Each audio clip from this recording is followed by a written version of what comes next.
Abraham మొదలుకొని యేసుక్రీస్తు ప్రభువారి మధ్య ఉన్న కాలము తరములు 42 తరములు. ఇప్పుడు మొదటి తరములో ఉన్న భక్తుడి పేరేంటి?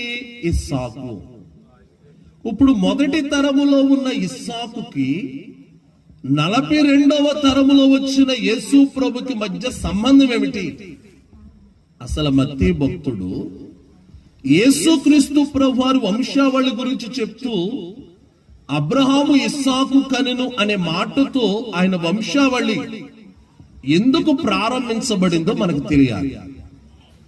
ఎందుకు ప్రారంభించబడిందో తెలియాలంటే, ఇస్సాకును నీకు ఒక్కడిగా ఉన్న నీ కుమారుణ్ణి, రెండో మాట నువ్వు ప్రేమించే నీ కుమారుడైన ఇస్సాకును తీసుకుని మోరియా అనే దేశానికి వెళ్ళి అక్కడ ఒక పర్వతం మీద నీ కుమారుణ్ణి బలి అర్పించాలి. అక్కడ రాయబడిన మాట దహన బలిగా అర్పించాలి అన్నాడు.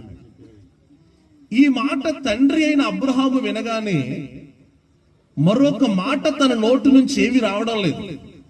అయ్యా అదేంటి నాయనా, ఇవ్వక నాకు 100వ సంవత్సరంలో ఇచ్చావు, అద్భుతమైన వాగ్దాన కుమారుణ్ణి ఇచ్చావు, ఆయన్ని చాలా ప్రేమగా నేను పెంచుకుంటున్నాను.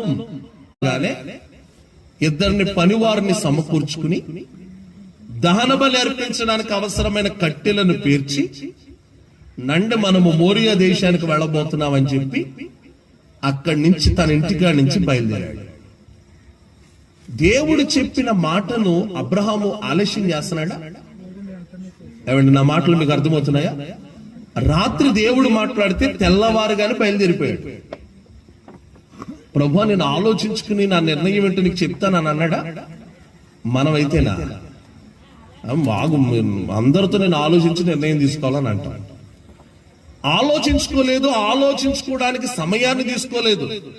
దేవుడు చెప్పాడు, పనివారితో చెప్తున్నాడు, అబ్రహాం మీరు ఇక్కడే ఉండండి అని చెప్పి తన కుమారుడైన ఇస్సాకు నెత్తి మీద కట్టెలు పెట్టాడు. ఈ మాట కూడా చదివితే మీకు బాగా అర్థమవుతుంది. 6వ వచనంలో దహన బలికి కట్టెలు తీసుకుని తన కుమారుడగు ఇస్సాకు మీద పెట్టి తన చేతిలో నిప్పును కత్తెను పట్టుకున్నాడు. ఇప్పుడు అబ్రహాము గారి చేతిలో ఏమున్నాయి? ఒక చేతిలో నిప్పు ఉంది, మరొక చేతిలో కత్తి ఉంది. మీరు మాట్లాడాలి. ఒక చేతిలో, ఇంకో చేతిలో కత్తి ఎందుకు, నిప్పు ఎందుకు? దహన బలి ఇచ్చేటప్పుడు ముందుగా అది ఉదాహరణకు పాత నిబంధనలో దహన బలి అర్పించాలంటే ఆ దహన